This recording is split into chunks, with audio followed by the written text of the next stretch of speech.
Na verdade, eu sou socióloga, né? Trabalhei com pesquisadora, trabalhei com pesquisa desde a faculdade e participei ativamente do movimento de anistia, e isso me fez ficar muito próxima a várias das pessoas que conceberam, que tiveram a iniciativa do projeto Brasil Nunca Mais. E eu entrei como pesquisadora, como coordenadora da pesquisa, fui contratada profissionalmente para isso.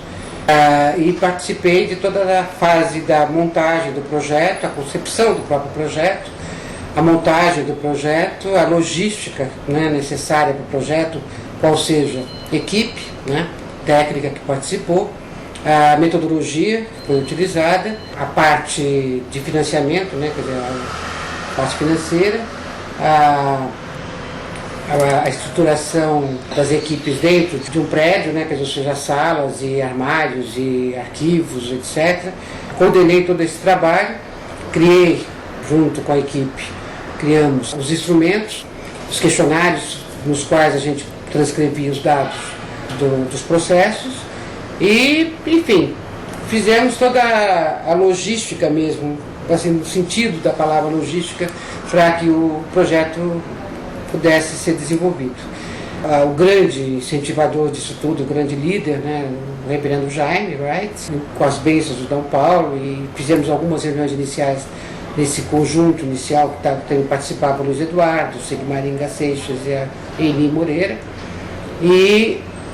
foi muito, muito interessante esse início, porque na verdade a gente estava saindo da luta da anistia, que ainda não tinha acabado, porque ainda tinha todos os, vamos dizer, as ramificações da luta da anistia, que até hoje perduram ainda, a questão dos mortos e desaparecidos, que a gente continuou militando nisso. Tínhamos dado um apoio, o Comitê Brasileiro de Anistia, esse é o nosso, tínhamos dado um forte apoio às campanhas de greve do ABC, tanto de 78 quanto de 79, e com isso nos fez próximos, assim, no sentido de pessoas que trabalhavam, vamos dizer, pelos direitos humanos, né, fazer uma luta política de recuperação até da nossa autoestima, né, enquanto militantes políticos mesmo, que teve na anistia um momento importante, e continuamos, assim, na verdade, a acreditar nessa luta, né. E ainda que eu tivesse tido, assim, tivesse havido um contrato profissional, vamos dizer assim, você tenha sido chamada pela profissional que sou, na verdade tinha um engajamento passional, um engajamento político, ideológico, e todos que trabalharam, porque na verdade esse trabalho, naquela época ainda implicava alguns riscos, né, para a segurança pessoal de todos nós, a segurança do próprio projeto, a segurança de que essa memória que a gente estava retirando dos processos pudesse estar em um local seguro. E foi muito, muito interessante, teve assim, quer dizer, o começo foi muito cheio de peripécias, vamos dizer, porque nós até conseguimos uma sistemática. O Sigmaringa tinha alugado uma sala em Brasília onde tinha uma máquina xerox para xerocar os processos, e eles conseguiram, os advogados conseguiram a adesão de todos os demais advogados de presos políticos que tinham essa militância profissional, para poder ir até o STM, né, retirar os processos, deixar o tempo que podia ficar com o advogado, ele era xerocado e vinha para São Paulo, grandes caixas em ônibus de Brasília a São Paulo. A gente pegava essas caixas, levava para o local onde o projeto era desenvolvido, e com isso, quer dizer, a gente tinha uma pressa de conseguir ter o xerox de todos os processos, né, e que se todos os processos fossem microfilmados, e ao mesmo tempo então a gente retirava para esses questionários as perguntas, as questões mais importantes para, vamos dizer, dar uma certa reduzida, né, sintetizar um pouco o que estava dentro dos processos. E com isso a gente acabou trabalhando, quer dizer, o trabalho foi um trabalho longo, né, de alguns anos. Eu participei mais ou menos um ano, quer dizer, eu coordenei esse trabalho. Depois, por razões pessoais também, profissionais, eu deixei para continuar fazendo outras coisas na minha vida, mas já com um projeto totalmente andado, caminhado e bem desenvolvido. Cumpri uma parte importante, eu acho, importante porque teve que inventar várias coisas para poder sustentar o projeto. Mas a questão do financiamento era uma questão muito difícil, muito complicada. Quer dizer, como receber o dinheiro, como pagar, enfim, tudo isso tudo envolvia riscos, né? Tudo envolvia riscos, mas só que também, por outro lado, uma grande paixão de todas as pessoas que estavam fazendo o trabalho. Então, acho que basicamente, acho que o pessoal tem a testemunhar isso, quer dizer, ou seja, o início do trabalho, o seu desenvolvimento, pessoas extremamente competentes, e era uma coisa também dolorida, né, porque você acabava encontrando coisas do processo que você já sabia, mas que revivenciar também era difícil. Eu fiquei particularmente impressionada com uma coisa que até então eu não tinha me dado conta, porque embora todo o processo, vamos dizer, da resistência pós-68, né, eu tivesse vivido pessoalmente, então praticamente não havia nenhuma informação que eu já não tivesse, mas eu me surpreendi, vamos dizer assim,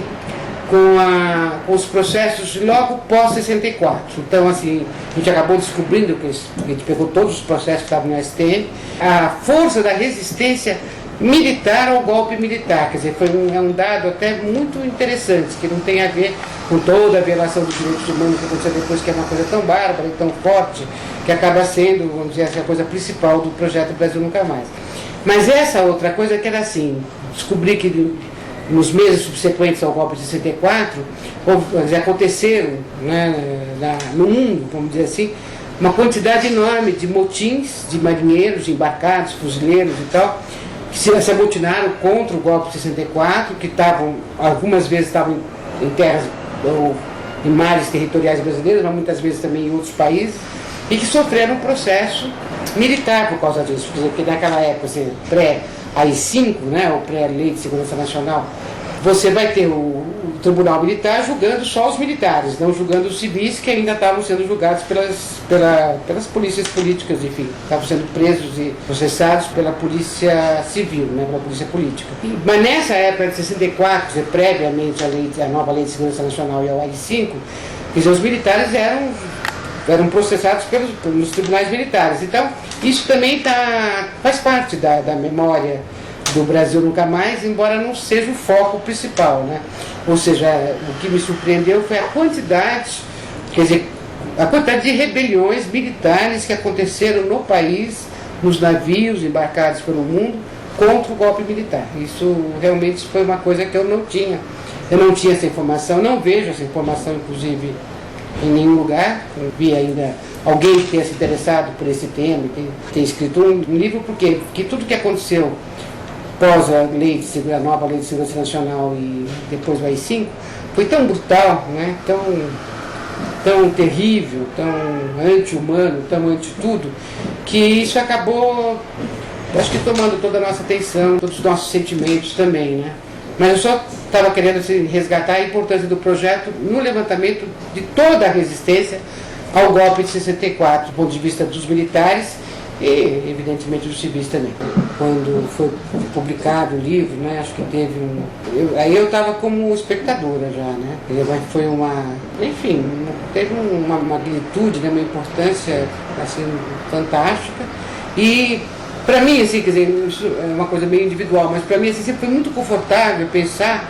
que tudo aquilo que estava, aqueles horrores todos que estavam nos processos, tal, e que a gente pegava, né, que isso tudo estava em local seguro, ou seja, que na verdade essa memória jamais iria se apagar. Então isso para mim assim tinha um valor. E aí quando foi publicado, foi divulgado e tal, aí fiquei muito contente, muito feliz, porque aí já se podia dizer, né, que havia uma dose razoável de democracia no país, que permitiu que houvesse a publicação, que houvesse a distribuição, que as pessoas pudessem comprar o livro, levar para casa, ler, né, o livro síntese e consultar, né, todos os livros e tal em biblioteca. Quer dizer, já foi um alívio muito grande. E principalmente o prazer de saber de estar contribuindo, né, de saber, ter consciência plena da contribuição que estava se fazendo para esse marco, né, para que isso ficasse guardado e pela própria proposta do projeto, que é nunca mais, né, quer dizer, nunca mais vai poder acontecer isso.